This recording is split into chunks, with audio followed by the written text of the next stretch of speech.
ဒီနေ့တော့ချင်းမိုင်မျိုးတွေကနေသွားရတာအရင်မွေးတယ်နာနိုဘားရဲ့ restaurant ကိုသွားခဲ့တော့အကြောင်းမျိုး sharing လုပ်ပေးချင်လို့ပါဒါကျွန်တော်အိမ်ကနေဆက်ထွက်ပြီးတော့နိုင်ဝက်လောက်ကြာတော့ဆိုင်ရောက်ပါပြီ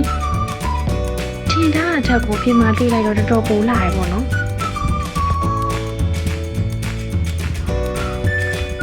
ညနေနေသိမ့်မပူတော့တဲ့အချိန်9နာရီ6နာရီလောက်သွားရတော့ပိုအဆင်ပြေပါတယ်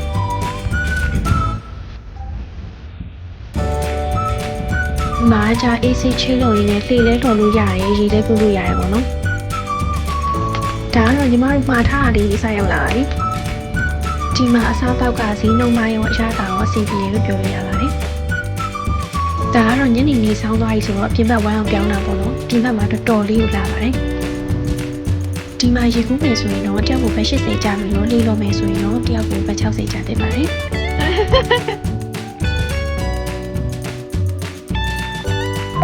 ညနေဆောင်လာလေးပိုထိုင်လို့ကောင်းလာလေးပါပဲလုံးဝလေးတစ်ဖြည်းဖြည်းနဲ့ relaxing ဖြစ်တယ်ပေါ့နော်ဆိုင်မှာကျမတို့စားတာတွေရောလေရောတာရေကူးတာပေါင်းမှတယောက်ကိုပဲ300လောက်ပေးကြခဲ့ပါတယ်မသွားရသေးဘူးဆိုရင်တစ်ခါတော့သွားကြည့်ကြပါအောင်နော်တတား